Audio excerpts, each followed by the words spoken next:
Ever since we came down here, things have been a lot different. One of the things that was different for us that we never did when we were back in New Jersey was we decided that we wanted to garden. And I don't think we did that right away. I think that happened a little bit after because I think we've had a garden for anywhere from 8 to 10 years now. And every single year it was like a big thing. We would go to different nurseries and pick up about 22 plants, over the course of a couple of weeks or so. We would pick up things and try our hands at planting different things.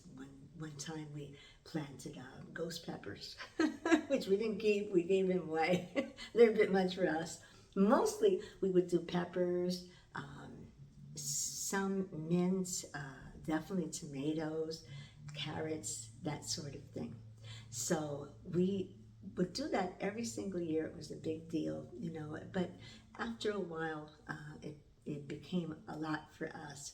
And the seasons, we were in different seasons, and as a matter of fact, I have one video where we had taken down our pool, which I'm glad that we did, because not long after that, my husband was diagnosed with stage 4 cancer.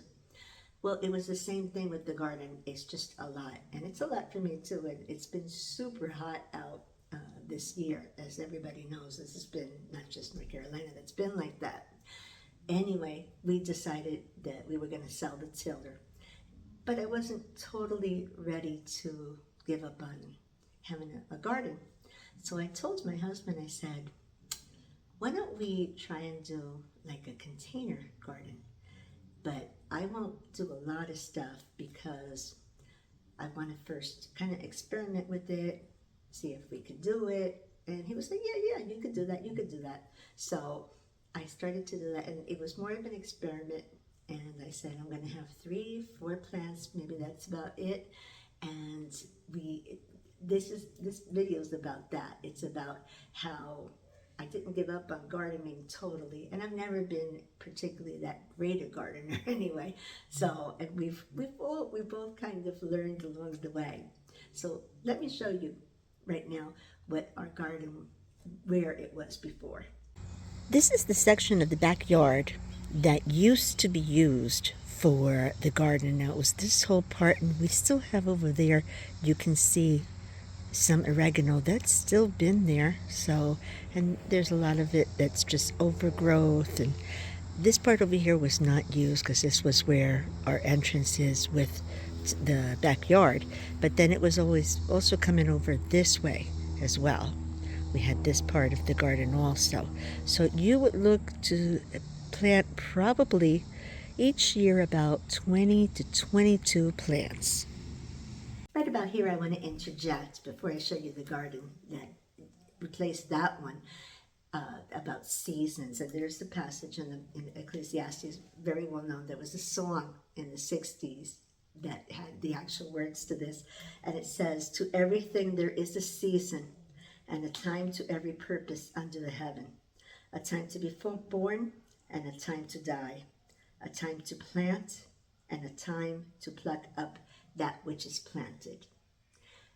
That's the season that I wanted to hold on to a little bit, because it gives me joy to watch something grow. So here's this new garden. Now both of these plants contain basil. And basil's kind of an odd plant. I told that to my brother-in-law. I said, sometimes I'll get up in the morning and it looks like it's about ready to give up life. And then all of a sudden, in the afternoon, it picks up. And he said, yeah, basil's like that. So I had never really grown it before. The one on the right, I'm very proud of. I started that with seed. Actually just planted the seed in the little plant and just kept watering it and hoping that it would grow. The other one was a bigger plant, and as you can see, and I just bought it and thought, let me have a little bit extra. You could always have extra basil. And so the two of them have done very well, just reviving, and they are very little to take care of. They're just, I spritz them really for the most part. I spritz them a couple times a day, and they're beautiful. They look great. They taste amazing. The aroma of fresh basil, you just can't get that from dry basil. It's wonderful. This one is, I love this. This is my tomato plant that I actually bought from Lidl. And when I got it, it wasn't that big.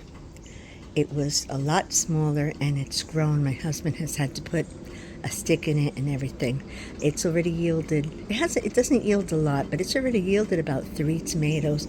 And here it has 2 more that are already ripe, 2 more that are getting there. And I don't know if you can see the baby, but there's this little tiny one that's coming out. So if I get a few tomatoes off it and the pleasure of tending it, because I think that's also a major part of it, then I'm happy. This poor little thing is my pepper plant. I've gotten one very small pepper.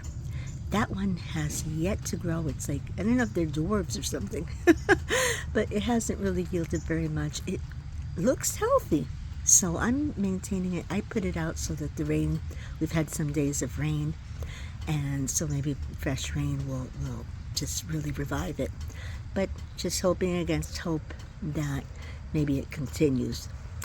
I've always had plants that sometimes, even when they were in the actual garden, it wasn't like all of them would be perfect. Some plants just didn't do well, some thrived. And so you just plant and take care of them, hope for the best. That's pretty much the story of this little guy.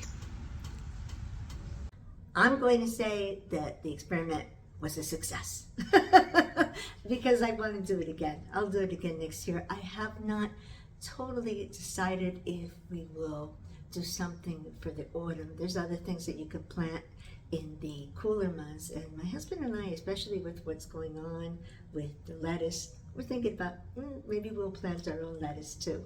We'll think about that, but we have time to do that. And I was inspired by the fact that people do this in their apartments, they do them on their terraces, and so why not my porch?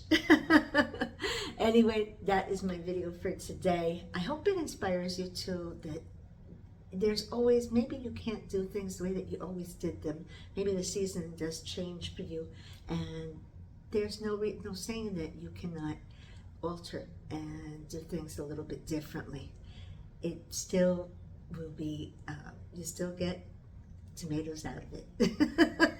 I don't know, is that philosophy? I don't know. Anyway, thanks for being here, and I'll catch you on the next one. Have a blessed day.